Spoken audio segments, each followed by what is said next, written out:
Hello, Katie. It's so nice to have you on the show today. How are you doing? Good. Thank you so much, Elijah. I'm happy to be here. Beautiful, and thank you so very much for being here. You see, I truly appreciate you. And you see, Katie, oftentimes I love to thank my guests for two things. And I do this so often to the point where it has become my answer. So, firstly, I want to say thank you, Katie, for investing in yourself.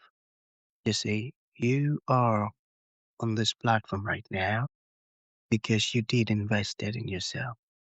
And oftentimes, Katie, I love to make reference to the amazing mango tree.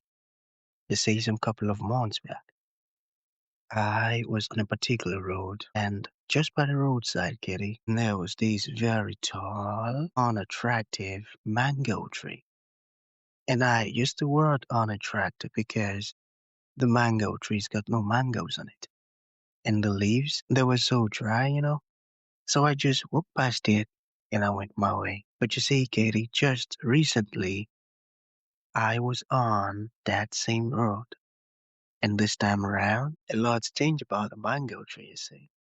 The mango tree caught my attention pretty good from a distance. And immediately, Katie, I got the urge to move so close to it, of which I did. And it wowed me. Because now the mango tree's got a lot of mangoes on it. Beautiful green leaves and healthy branches. And not just mangoes now, Katie. I'm talking about ripe mangoes. It was such a lovely experience that day. And I was so excited. Here is my point. The fact that you dedicated your time, energy, and resources to becoming the amazing Katie that you are today, that alone has made it impossible for me to skip you. And that's why you got the request from me to be on the show because I was attracted to the fruit of all that you're doing, your philosophies, your insight, your work, the impact your work is having, Katie, and how you are offering your solutions. These stuffs are beautiful. So I've got to say thank you for doing that yourself. And secondly, thank you for saying yes to the invite. Because if you had said nope, there was nothing Elisha could do about it.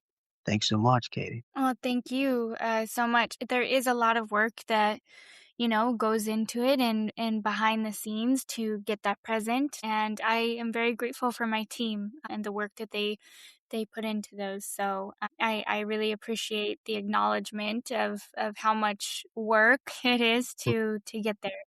Beautiful, and thank you for all you're doing.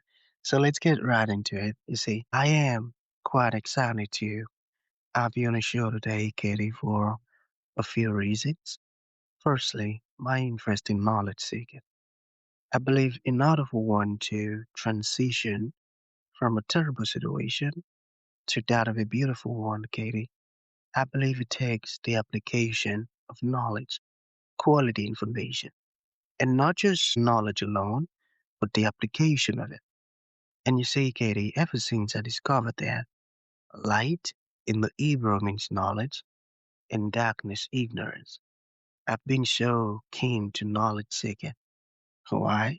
Because I do not want to remain in the dark. So that's going to make our conversation today very crucial to me and even to the listeners. And the second Yeah. reason why I'm excited to have the incredible Katie on the show is for the sake of the audience. You see, we live in an age where information is as abundant as grains of sand. We've got lots of information flying out there.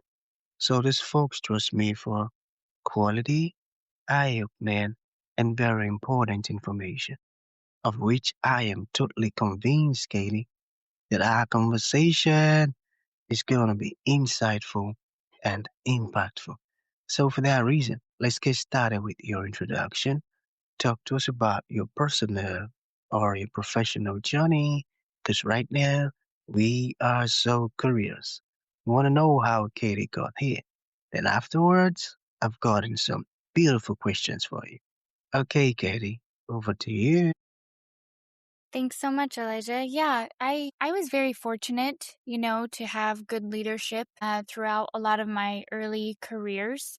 I think that, having a lot of unique opportunities and trying different companies, different teams, different positions, and really staying in an environment that I enjoy and leaving environments that I didn't enjoy got me around the right leaders. I think that if you look at where you have started, where you're at today, and where you want to go, if there are things that you don't enjoy in your environment or things that maybe are holding you back or you feel is a disconnect or a struggle or it's always like a battle, I think that we have the unique opportunity and the blessing to just keep moving, keep growing, keep changing.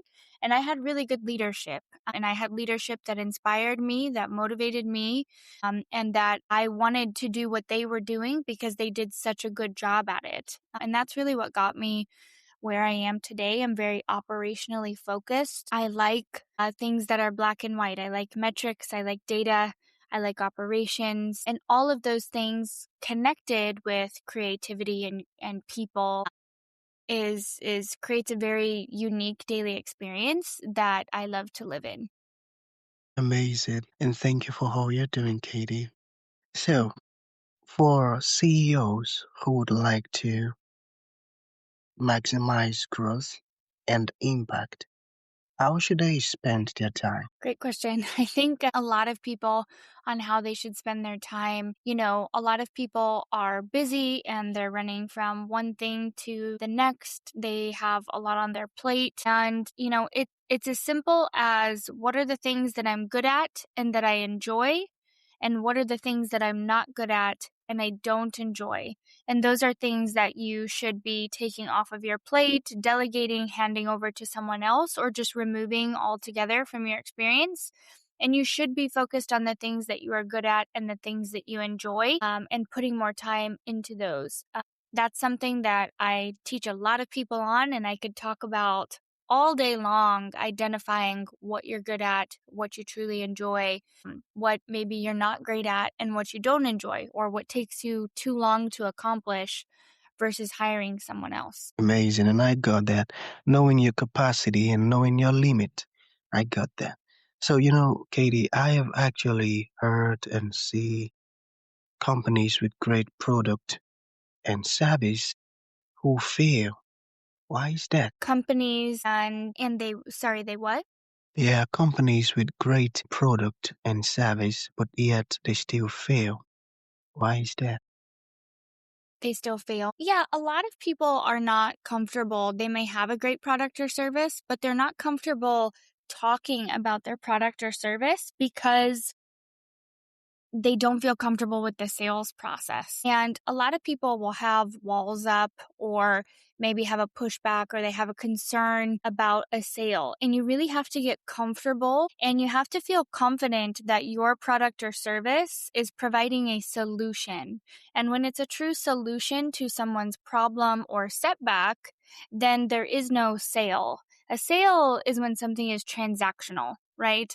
A solution is the answer to something, which you're actually helping someone, you're having movement, you're providing a need for them. So I think reframing and getting confident, finding your words that you feel comfortable to essentially make that sales pitch, talk about it more, be happy to share that with others.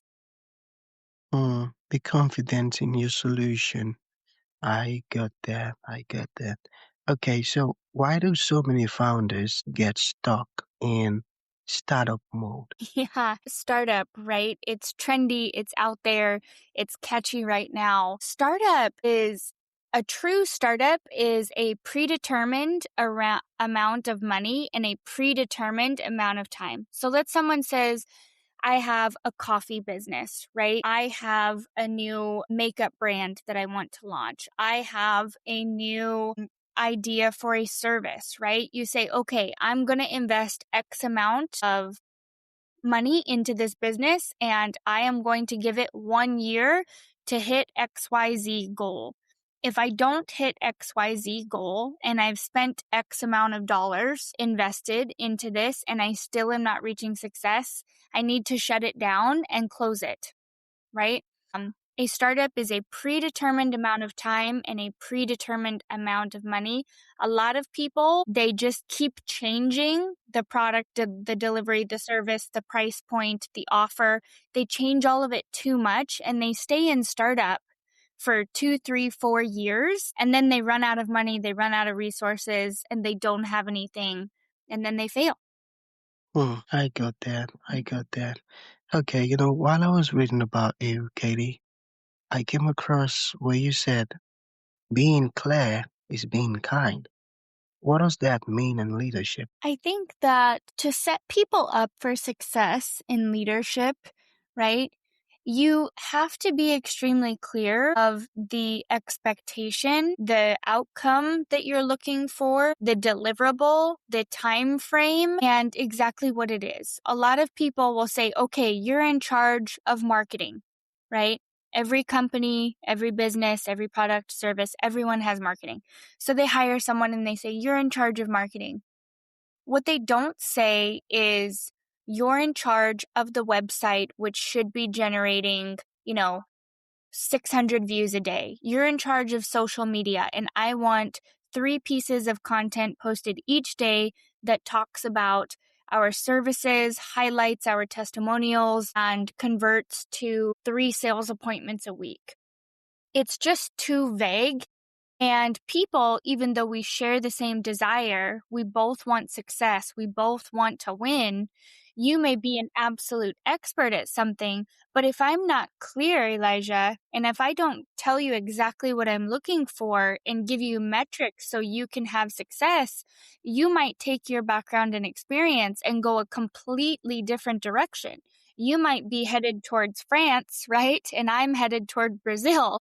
And we can have 2 very different long journeys. And by the time that we reach our destination, we're both not pleased. And it puts a strain on the relationship. So if I wanted to set you up for success, I would say, hey, Elijah, we're going towards Brazil. I want to get there in 4 days. This is how I want to do it. This is our budget. You would say, okay, great. Or you'd say, hey, Katie, that actually doesn't work. I was headed towards France.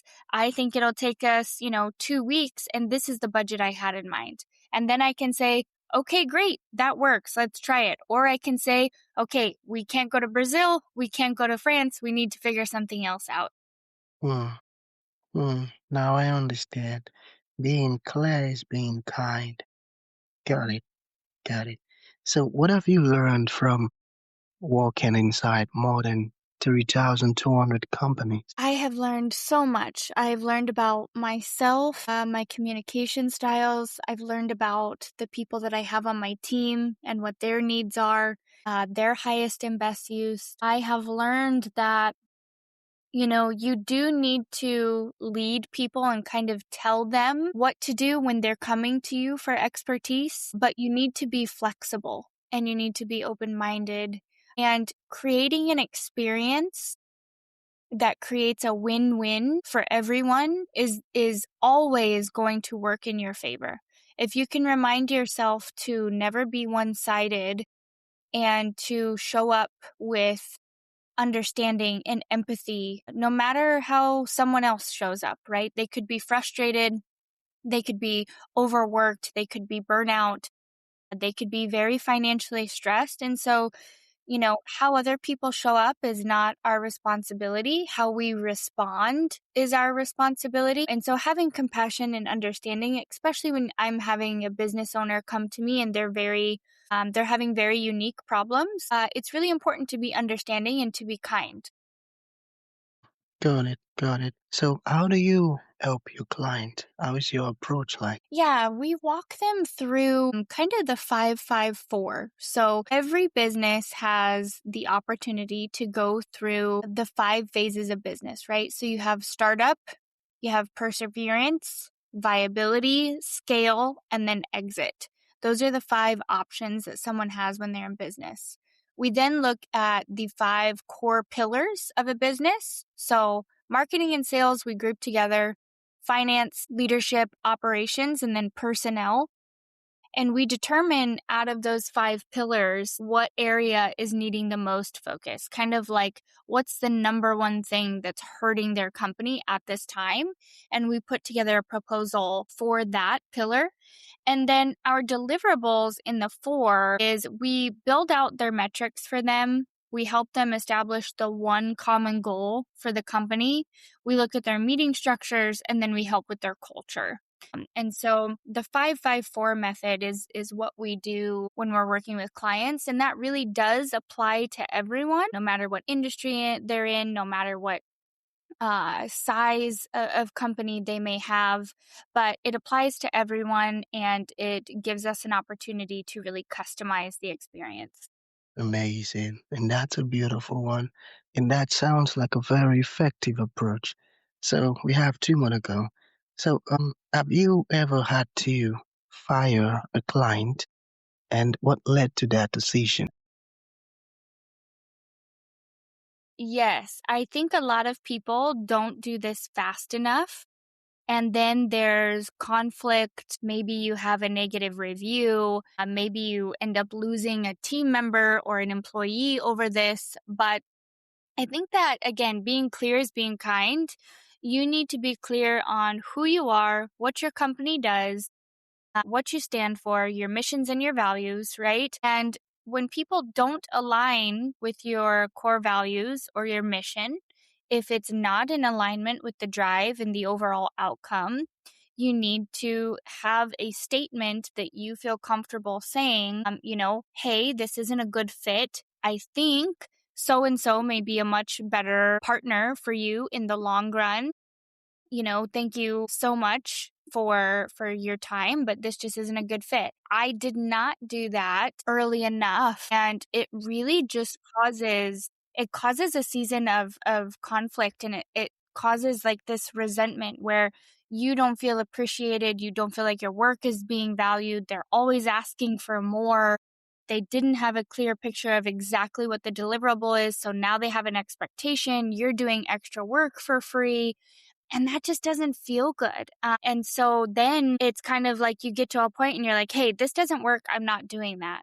And that's not how we should approach it. That's not where we should be. I have had to fire clients for sometimes they get a little too comfortable and they're like, oh, I'm the owner. I know everything.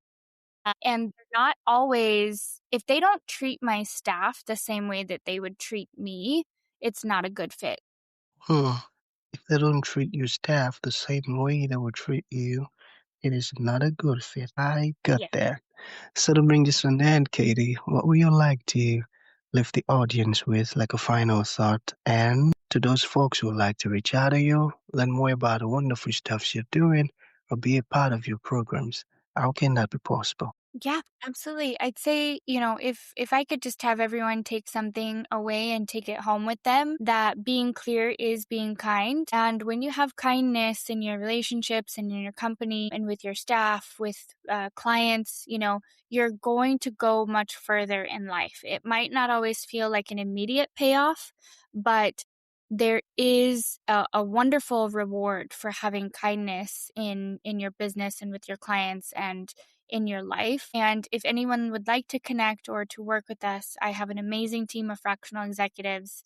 You can schedule a discovery call on www.yourfrx.com. And we also have free community calls every other Monday at 2 p.m. Eastern Standard Time. That if you are looking to just learn about your business and maybe kind of get a little bit more organized, take your time, we have an amazing free community call that anyone can join and be a part of to continue their education. Beautiful. That sounds helpful. Okay, so that's going to be the end of the show, Katie. Thank you for coming and thank you for sharing these things. Thank you.